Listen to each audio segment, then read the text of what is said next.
So now let's talk about the statements from one side to the other side, or how does that go? So we'll start by talking about statements from one side.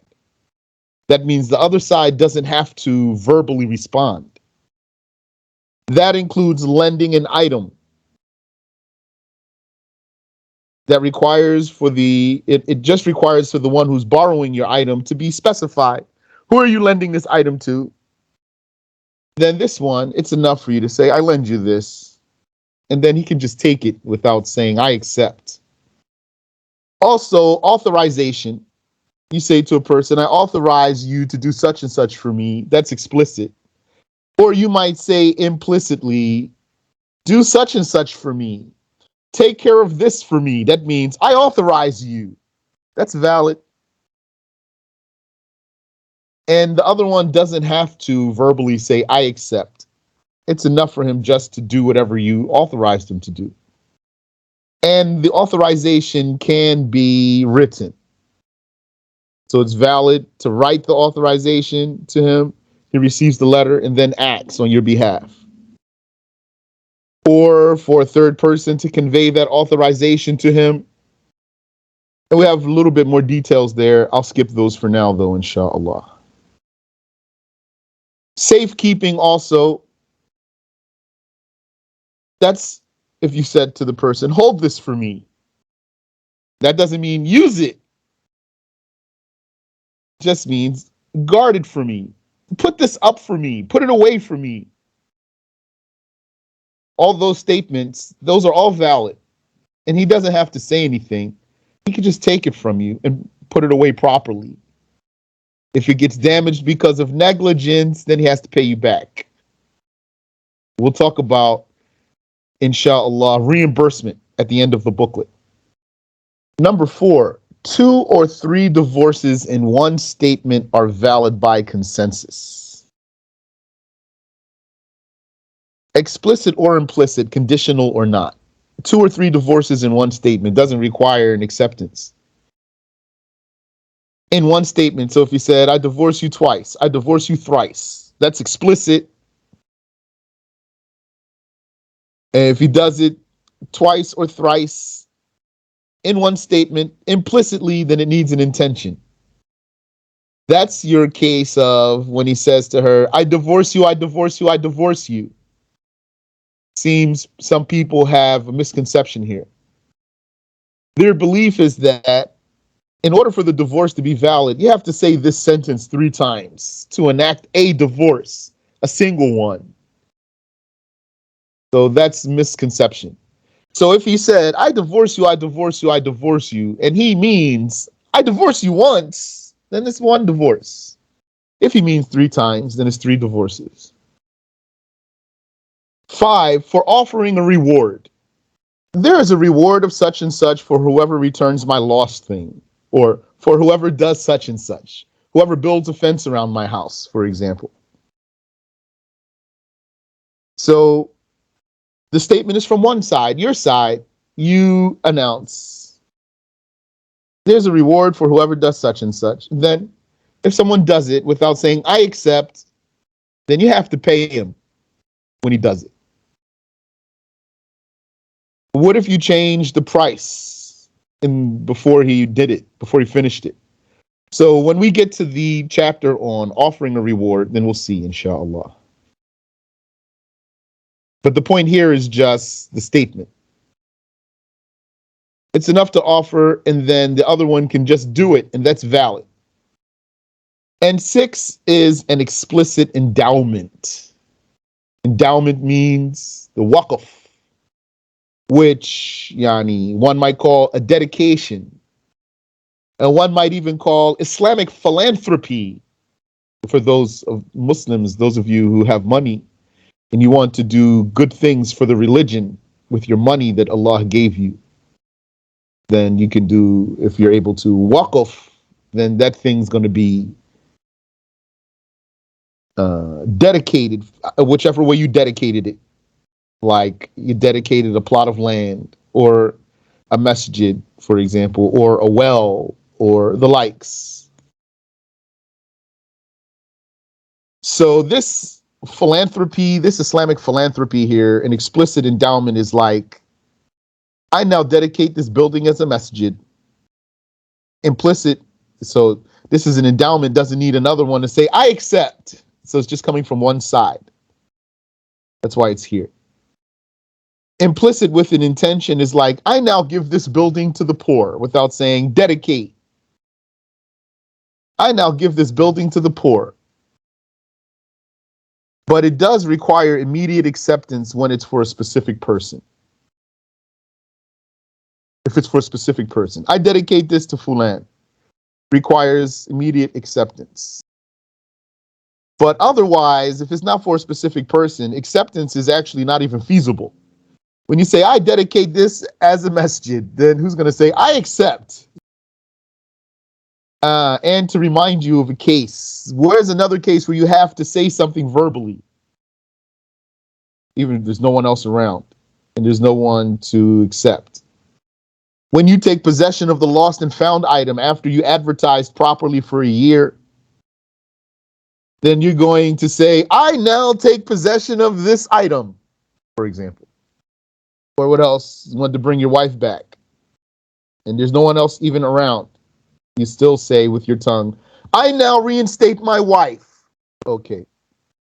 Statements from all sides.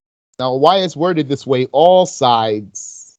Because sometimes the deal requires only two sides, and sometimes the deal requires three sides, and sometimes the deal can accept more than three sides.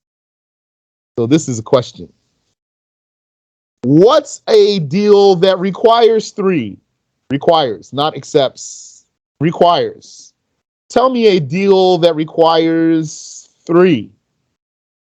There's two in particular you could tell me. Tell me one deal that requires three contractors. Not profit sharing. Profit sharing is, Yani, just in case you got your definitions mixed up here, it's not this type of deal that I'm going to tell you, which we call profit sharing, which is one person has the money, the other person does the trading. So that's two. Debt transfer requires three. A owes B, B owes C, B transfers A to C and gets out. What else requires three? Co-signing. A wants a loan from B, and B won't give him one without C to co-sign. They have three people in the mix. And what type of deal accepts more than three? Sharika, partnership. Partnership we described, which is when you physically mix your monies together, etc. We'll come back to it, inshallah, in its place. So now we're talking about statements from all sides. The title has the word all in it to include, so not to say both sides and then excludes a deal that requires three or accepts even more than three. So we said all sides. When a statement is required from both, now we came and said both. Yeah, I mean, that's acceptable if we just want to go by the norm. Most of the time, it's just two sides on a deal. Either may propose and the acceptance of the other must be compliant. Either may propose. So proposing is saying, buy this from me, sell this to me, marry your daughter to me, give, I give my daughter in marriage to you. Yani, proposing means starting, initiating. Either side can propose. And then acceptance would be on the other side. And so he'll say, I accept. For example, And this acceptance has to be compliant. That means he's not agreeing to a different type of deal. That's when you're trying to be tricky. Or that's when you think you're going to escape a haram deal and you're just going to fall into a different one, for example. Oh, maybe if I say it this way, then I'm not going to fall into that one. And then you're going to fall into something else because you're letting him do one deal and you're doing a different deal. You can't do that. You're trying to avoid one hole, you fall into another hole. So, for example, you can't be doing a gift while he's doing a sale. And you say your words in a way that means this is a gift and he means this is a sale. This proposal and acceptance clash. It's not valid. Those are two puzzle pieces that don't fit together. The tabs and slots don't fit together. So the acceptance and the proposal have to match in terms of the deal itself. Even if the wording of each side doesn't match, he says, sell this to me, and he says, I give it to you sell this to me for $20. So he says, I give it to you for $20. If he means I sell it to you, then it's valid. But if he's trying to do something tricky, he changed the word to give because he's trying to avoid a sale, that's not valid. Because he's not selling. Yeah, he's trying not to. When I said right now it's not valid, I mean when it happens like what I just told you now. If the proposal and the acceptance aren't unified, really, then it's not valid. That must be without long silence in between. If it's a sale. Without long silence in between, that's a condition. Because long silence gives the impression of disinterest. So if there's long silence after the proposal, repeat the proposal. Yani, let's say there's a proposal, then a long silence, then an acceptance. Don't accept this long silence. Just repeat the proposal then. Tell him, let me repeat my proposal. Just accept without that long silence there. What's long silence? Long silence means normally long. Normally long. What's normally long? That goes back to the norm. Yani, that's what the scholars deem normal. But if you don't want to probe this deep, take the words I just told you and take them for as simple as they are. A normally long time. So you made your proposal and he hung around there for what? 5 minutes, he doesn't tell you. For me, that's a long time. I'm still waiting for you. It only takes you, what, 10, 15, 20 seconds to answer me? I'm still here 3 minutes later, 4 or 5 minutes later, you didn't answer me? Like I mentioned for you, if you want to understand fiqh, then you have to be able to understand some generalities and some obscurities. There's some obscurities that you have to be able to comprehend them. If the obscurity is itself confusing for you, there's going to be a lot of cases you don't understand. Rather, accept that obscurity for the simplicity that it has usually, and then go on with your life. And then you'll be a Muslim with some comprehension of things. So there can't be a long interruption between the proposal and the acceptance. Nor interruption with irrelevant speech from whoever is concluding the deal. Like, how are you and the children? Yani doesn't say it to the proposal. So the proposal was, buy this from me for $100. So he says, so how are you and the children? I accept. So that's not valid. Now, that's an example for you. But you're going to find yourself maybe one day dealing with somebody who does something to you like that. And then you're going to say, that's why I did. That's not valid right there. I see what you tried to do there. Unlike a khula, khula can have a gap from between the proposal and the acceptance. Khula can have a long gap. Doesn't have to be immediate. What's khula? When the woman pays her own ransom to be released from the marriage. So she says to him, release me for $5,000. And then he doesn't answer her for a while. And then he says, 5 G's isn't bad. Why not, man? Let's let her go and get this loot. Okay, I accept. And somebody hung up. Inshallah, it was okay. If they do not speak the same language, they use an interpreter. These are examples of required statements. For selling, you say, I sell this to you for this. Or sell this to me for this. Or I give you this for this.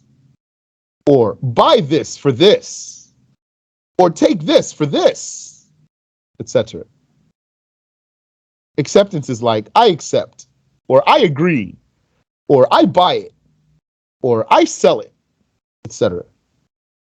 Some said that buying something cheap like a loaf of bread does not require exchanged statements. So one saying is you need exchanged statements. One saying is cheap things don't require exchange statements, but expensive things do. So if you're dealing in real estate, for example, that's not like selling a house, not going to be like selling a loaf of bread. So then you're going to use statements. Or selling a car, for example. Some said that statements are not an integral as long as the sale is done as usual. So that's another saying. There's 3 sayings so far. One saying, you need statements on both sides. One saying is, you need statements if it's expensive, not if it's cheap. One saying is, you don't need statements as long as the sale is done normally. So some said that statements are not an integral as long as the sale is done as usual. And that, another saying is, a sale can have a statement from one side. You make the proposal and the other person simply responds. And similar was said about renting. That means all what we just said now. Just give it to renting too. If you have any question, feel free, please. For hiring, you'd say, I hire you for this job for a month for such and such salary. Or I now rent you this house for a month for such and such fee. Or I now transfer to you the benefits of my house for a month in exchange for such and such fee. So to remind you here, look at this wording here. That exactly means I rent it to you. I now transfer to you the benefit as opposed to what? Right here, when we say benefit, as opposed to what? You can answer me. I now transfer to you the benefit of my house as opposed to what? Transferring the house? Yes, the house itself, correct. As opposed to the object of it. So when you rent, you are essentially temporarily purchasing a right or temporarily purchasing a benefit. We're not going to call renting buying, though, or purchasing. Renting is not purchasing, but in a way it is. In a way it is purchasing, meaning that there's an exchange. If a purchase is an exchange, then a rental is a purchase. But it's not merely an exchange because when you sell, you can't sell temporarily. And a rental, if a rental were a sale, it would be a temporary sale. And not only would it be a temporary sale, but it would be a sale that's limited to the benefit of the object not the object itself. So all these differences make rental a whole different deal.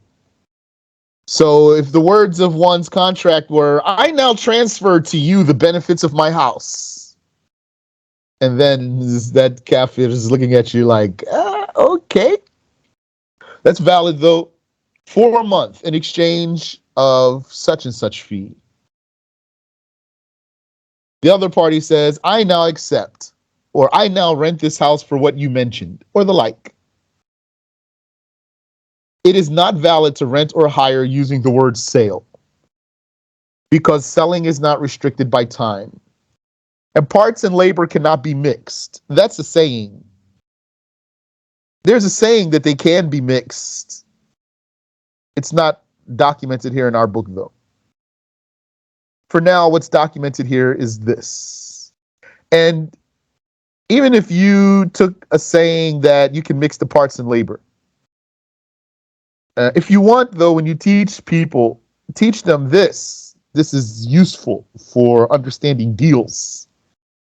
When you want to teach somebody about deals, you know there's different sayings about things.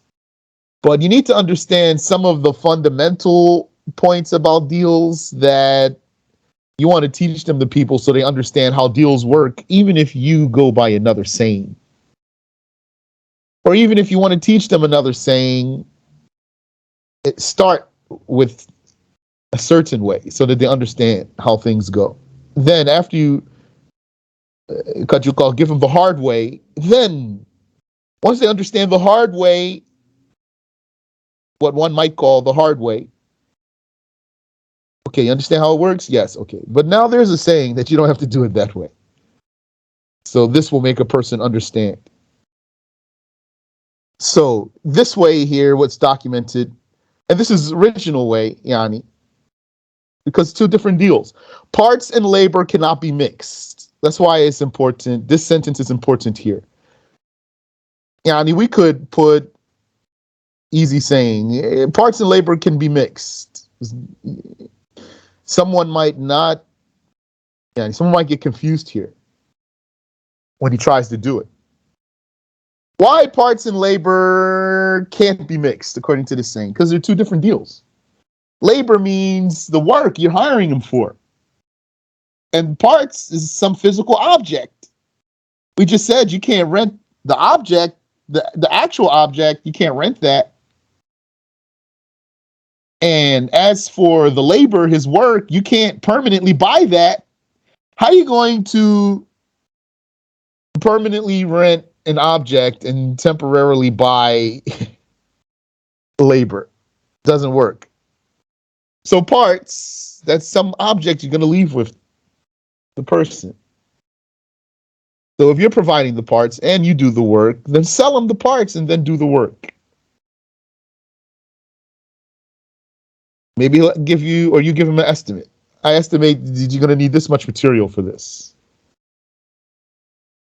I'll sell you this material here for that. And I'll sell you this material here. That's it. That's its own contract. I estimate you need this much material. I sell this much material to you. And then I accept to work for you to do this task that you require done.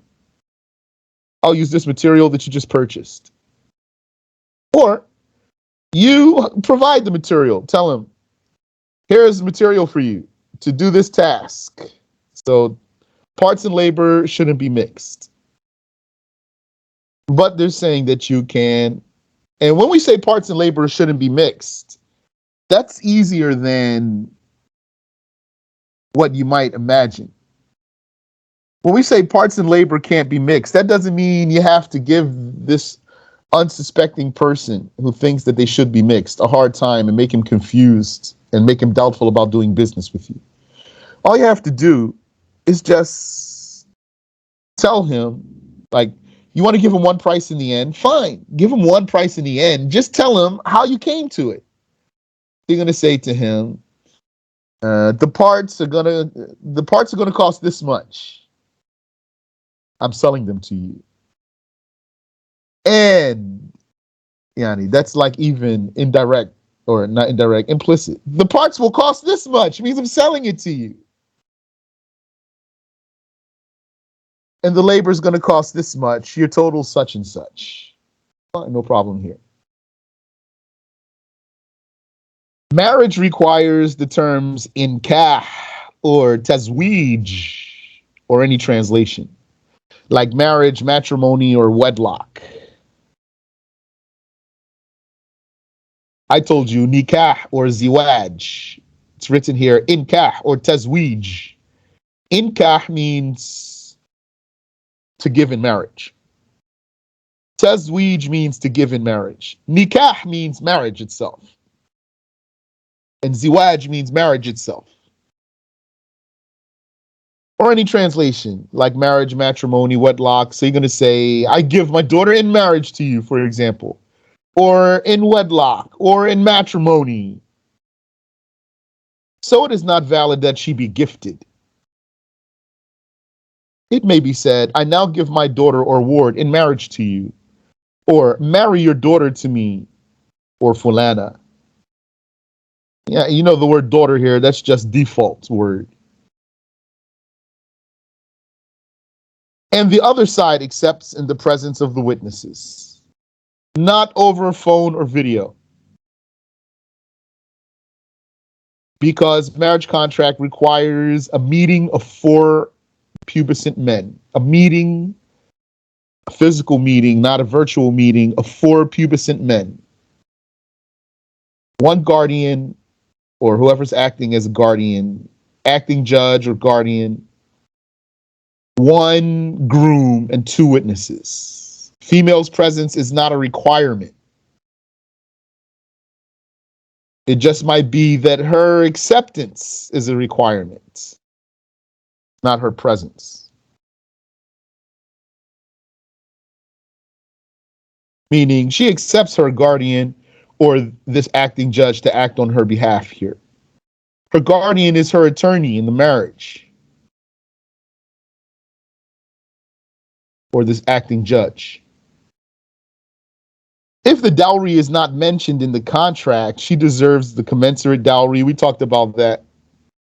One's agent says, I now accept fulana in marriage on behalf of so-and-so, and she becomes the wife of the other. That's an important case. That's how you help incarcerated brothers get married. Not by doing it on the phone or video. Rather, he will appoint someone to accept her in marriage on his behalf, so that there can still be a meeting of 4 pubescent men. We're not talking about Hanafi school. 4, to not count the khula as a divorce, the term divorce must be avoided. But saying khula while intending a divorce is a divorce. Meaning, is khula a divorce or not? There's 2 sayings.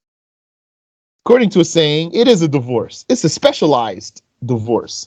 One that is the woman paying her own ransom, or someone paying her ransom. But it's a divorce. It's going to count as one of your 3 divorces. But there's a payment involved and there's no return available. But it's going to be a divorce. Another saying, which is the weaker saying, is that it's not a divorce. It's a breach of the contract that's not a divorce. And you can take this way. According to this way, if you do khula, you will not have spent one of your 3 divorces, but you still can't bring her back. So if you wanted to take this weaker way and use khula without spending a divorce, then you can't say, divorce me for such and such amount of money. Because when you put the word divorce there, then it will for sure be a divorce. Rather, she'd say, give me khula for such and such amount of money if she wants to avoid spending a divorce. Or him too, if he wants to avoid that. But even if they use the word khula and they intend a divorce, then it is a divorce. Number 5, the salam sale or salaf sale, you say, In Arabic, you'd say aslamtu ilayka hadha al-mal. It means I advance this payment to you. So if you wanted to use the Arabic word, you'd say I do salaf sale with you, or I do a salam sale with you. By the salam sale or the salaf sale, I advance this payment to you for such and such to be delivered at such and such time. If delay is mentioned, the time of delivery must be specified in the statement. If you have any question here, go ahead and ask. But I feel safer and safer that salam sale has become more familiar to you. I'm concerned about salam sale because it didn't click for me for a long time. I didn't even see the point of it until one brother, he clarified for me. So it's basically like a person who, for example, his business is imports. So sometimes you have to put an order in and then he'll have to get it for you. So the religion accommodated a type of deal for this type of business. I have a question, but not about the salam. Okay.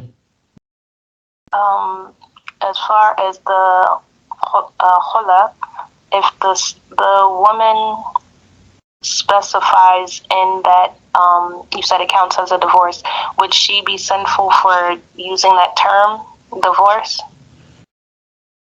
I need to review about when she's allowed to request a khula, because I remember something that the people are telling me I'm mistaken about. So I need to check it. I don't have an answer for you right now. Okay. Also, is there a minimum amount that she would need to offer? No. Khula is like dowry. It can be any amount? Yeah, it's like dowry. Whatever is valid to be a dowry is valid to be khula. Oh, so it can't be less than a dowry. Like, for example, No, it is like a dowry. It's like a dowry. Whatever can be a dowry can be a khula payment. A dowry doesn't have a minimum. It can't be less than it. Dowry doesn't have a minimum or a maximum. That's Shafi'i school. Hanafi school has a minimum. Shafi'i school does not have a minimum or a maximum. So anything that could be a dowry is valid to be a khula payment. Okay, I see. And the third thing, as far as if the man waits, and accepts later, is there a maximum time for that? So say, for example, the wife offers khula, and then a year later he says, I accept.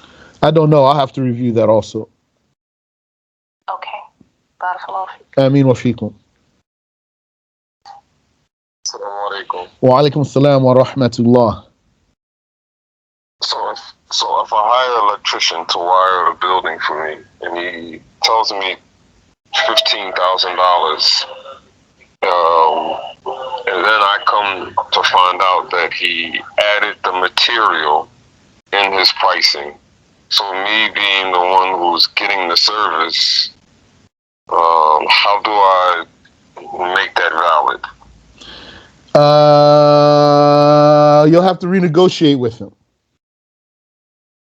which is easy. Just keep the price he wants and tell him, sell me the material for a portion of that. Divide your material and your work. How much is the material inside that price you want? You want 15 G's? How much is the material worth inside of that 15? If he says such and such, tell him, okay, I'll buy the material for that much and you do the work and we'll keep the same price. And I make sure that all material that's left over is returned to me. Yes. Yeah, but if you're buying the material, means you have to know what you're buying. So you can't buy material without knowing how much. So that means that if there is something left over, it's yours. If he needs more material before he finishes the work, you'll have to buy more. Okay.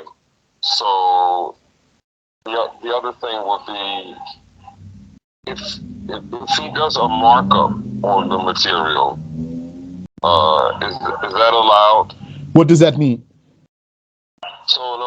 instance, normally a circuit breaker service panel costs $200, but he's charging me $300 for the service panel. Yeah, that's absolutely fine. A person can sell whatever he wants for as much as he wants or as little as he wants. I mean, what fee?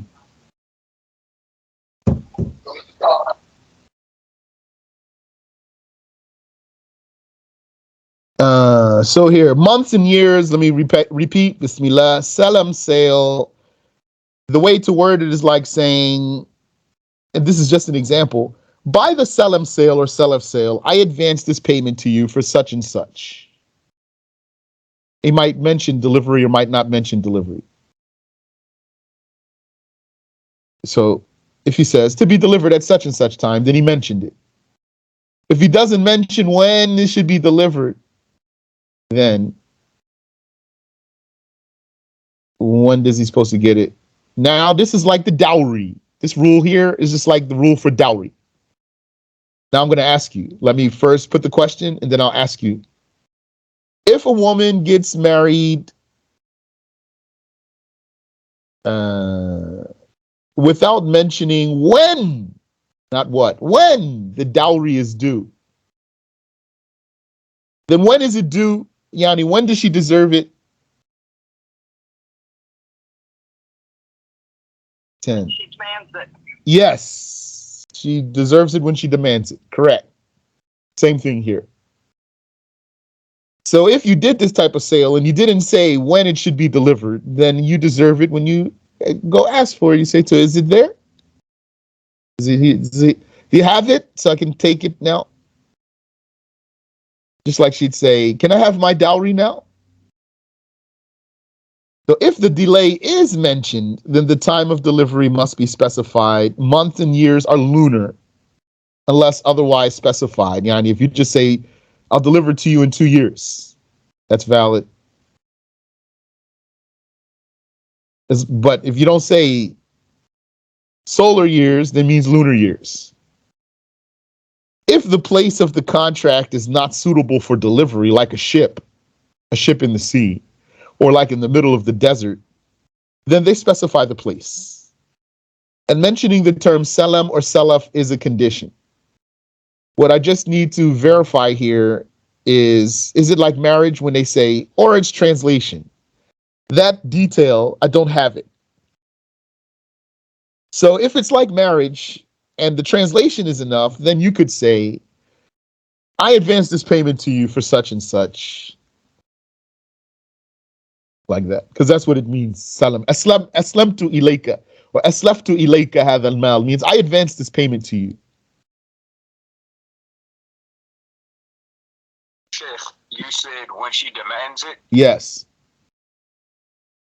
Demands means asks okay, here. Demand simply here means asks. Yeah, go ahead. I thought it's, well, let me say, what about the case of she's deserving it when there's consummation? She deserves all of it if he divorced her after consummation. That's about divorce there. And if he divorced her before consummation, she deserves half of it. So she deserves half of it before and all of it after? Yes. With the divorce, divorce is part of the mas'ala. Yeah. And she also deserves it when she asks for it. Yes, without considering divorce here. Okay. We're just saying he married her. She's his wife now. So then she says, give me my dowry. So he gives it to her. Okay. So then it's an obligation to give it to her. Yes. Yeah. He doesn't say, well, we haven't consummated yet. Because this is not an issue of divorce here. All right, barakallahu feek. Ameen wa feek. For collateral, you'd say, I put this item up as collateral against such and such debt. For debt transfer, I now transfer you with the debt I owe you to so and so to get it from him. And he must not use the word sale for a debt transfer. He doesn't say, I sell you this debt. Guaranteeing, that's co-signing, is like saying, I guarantee for you the debt that so and so owes you. Or I now guarantee bringing you the item that so and so borrowed from you. That's a different type of guarantee, which we never talked about. Or I now guarantee bringing so and so, bringing him. Like the judge says, who will bring Fulan here? And you said, I'll get him for you, judge. I guarantee it. Now you got to go get him.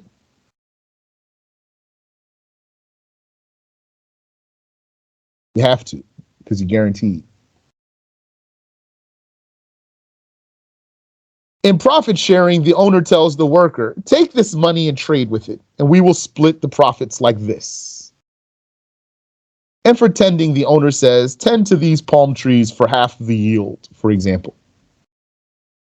Wallahu ta'ala a'lam. Allah knows best. Any question?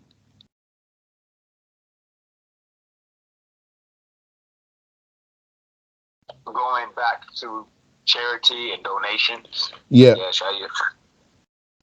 I'm gonna speak about a scenario of going to the gas station and they have nudges in their gas. Okay. So you want to get the gas, but you don't want to purchase the nudges. We can't purchase nudges. Yes. So you want to give this person a donation or a charity. You want to give them a donation. We mentioned that words don't have to be said. Yeah, but we did mention, though, two things. One is those who said the deal doesn't require statements said as long as it's done normally. So that's a perfect example of something that's not normal.